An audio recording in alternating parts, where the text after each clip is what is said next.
रवि और समीर घूमने के लिए अपने गांव के पास वाले जंगल में गए। उन्हें बचपन से ही वहां जाने की सख्त मनाही थी, क्योंकि लोगों का कहना था कि वहां एक खूनी पेड़ है जो हर अमावस्या की रात किसी की बलि लेता है।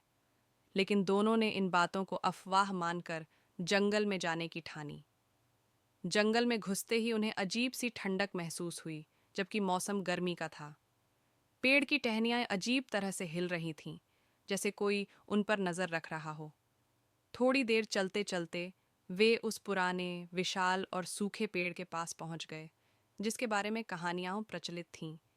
जैसे ही रवि ने पेड़ को छुआ, एक ठंडी लहर उसके शरीर में दौड़ गई।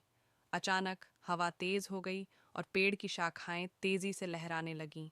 समीर ने डरकर कहा, रवि, हमें यहाँ से चलना चाहिए। लेकिन रवि हिल भी नहीं पा रहा था।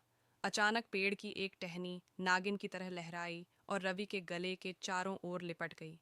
रवि की चीख निकल गई, लेकिन उसकी आवाज़ जंगल में गूंज कर दब गई। समीर ने डर कर भागने की कोशिश की, लेकिन उसकी टांगें कांप रही थीं।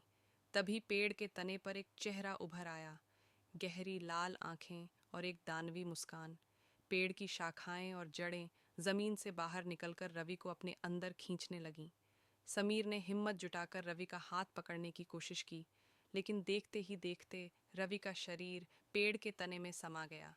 पेड़ का तना पहले जैसा सामान्य हो गया, जैसे कुछ हुआ ही न हो। डर के मारे समीर उल्टे पांव भागा और गांव पहुंचकर बेहोश हो गया। जब उसने लोगों को यह बात बताई, तो गांव के बुजुर्गों ने कहा, हमने पहले ही कहा था कि उस पेड़ के पास मत जाना, वो आत्माओं का घर है। आज भी जो कोई भी उस पेड़ के पास जाता है, वह वापस नहीं आता। और अमावस्या की रात को उस पेड़ से किसी के चीखने की आवाज़ें आती हैं।